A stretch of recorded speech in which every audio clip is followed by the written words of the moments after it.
Magandang araw po sa lahat. Welcome po. Buhay Amerika with Ate D. Sana po nasa mabuting kalagayan tayong lahat. Ito po yung video na ito ay na-film ko po ito before winter time. Nagkaroon po tayo ng chance na makapunta sa zoo. Dito lang po yan sa Arizona, sa Phoenix. Medyo malapit-lapit lang po kung saan po ako nakatira. Tingnan nyo naman po. Ang akala ko po kasi dito ay hindi na ito nag-i-exist. Kasi pag tinignan nyo po sa labas, parang wala naman.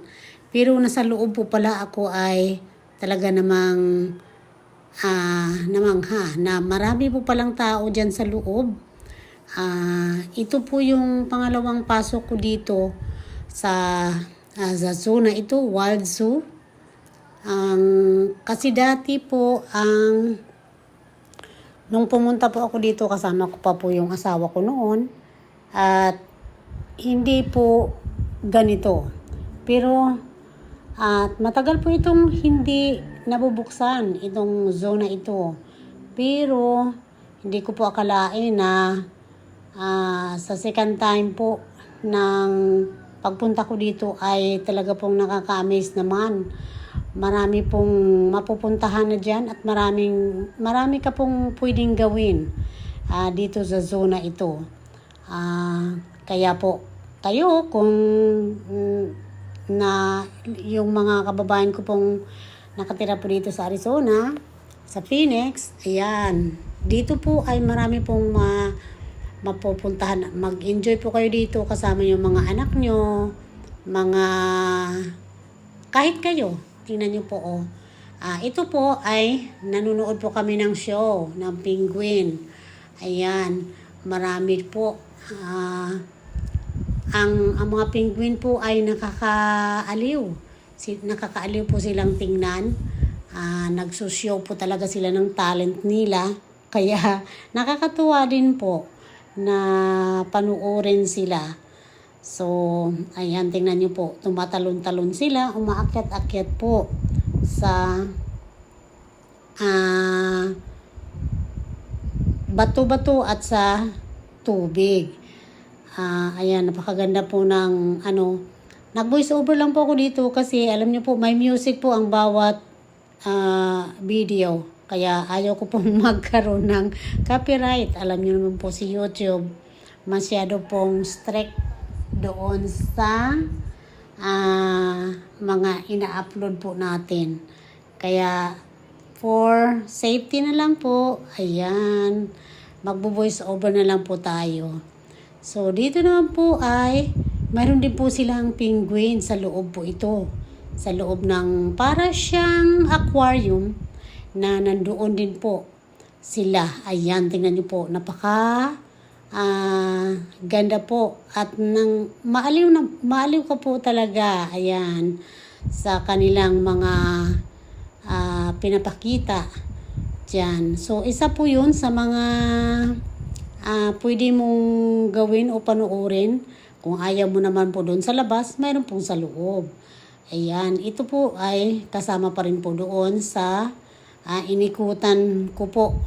Mayroon po akong kasamang mga kaibigan. Kaya lang, syempre, hindi ko naman pwede silang ipakita sa aking video. Kasi, syempre, alam mo na, mahirap din, ayaw din kasi nila. Pero ito po yun, isa sa mga napapanood namin doon sa aquarium. Ayan, yung mga isda na iba't ibang kulay at napakaganda po ng mga isda na yan. Ayan, ito po ay koi. Ito po ay sa labas na nang lumabas na po kami ng aquarium, pero may koi po sila, koi fish. Ayan, iba't ibang kulay po, napakaganda. So, ayan, ito naman ay yung mga duck. Kaya ang lapad po ng zoo na ito, marami po tayong maiikutan.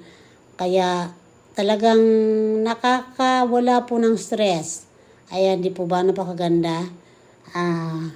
Mawawala po yung stress mo talaga kapag naka-unwind ka dito sa zona ito. bagay na bagay po ito sa pamilya na kung mayroon po kayong buong pamilya, pwede po dito. Since na matagal na po ito, kasi before winter pa, ito na film. Hindi ko lang po na-upload kasi nga nagkasakit po ako. I guess we pay $50. Yeah, $50 each ang bayad po dito sa isang tao. Ayan. Depende po siguro kung senior po kayo, may discount yata. Ayan. Ako naman, hindi ko dineclare na senior na ako. Tinatago pa yung edad. Oh, ito yan. May giraffe tayo. Ayan, di ba? Maganda. Yung giraffe, nakakita ka dito ng giraffe. Ayan, oh. Nakakaaliw din. Talaga naman, nag-enjoy talaga ako dito sa namin. Sa talagang trip namin dito. Malapit lang po ito sa bagong casino na ginawa nila dyan. Ayan o, dito po yung entrance. Ayan, makikita nyo po. Ayan.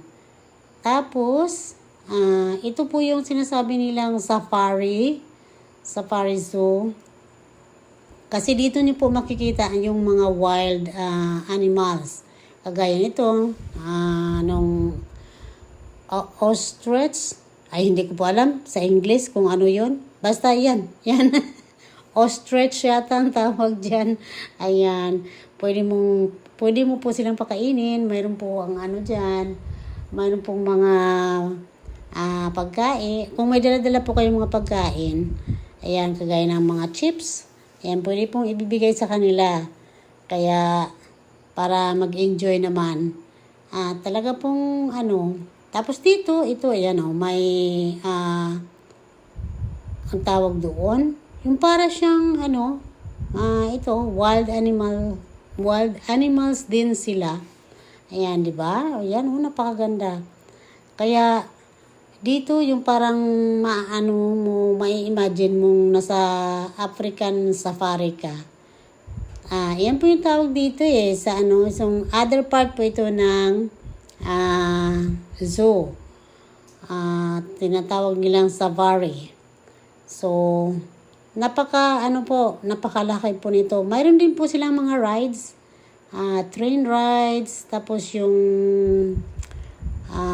hanging ride sa ibabaw para siyang napakaganda po. Maraming salamat!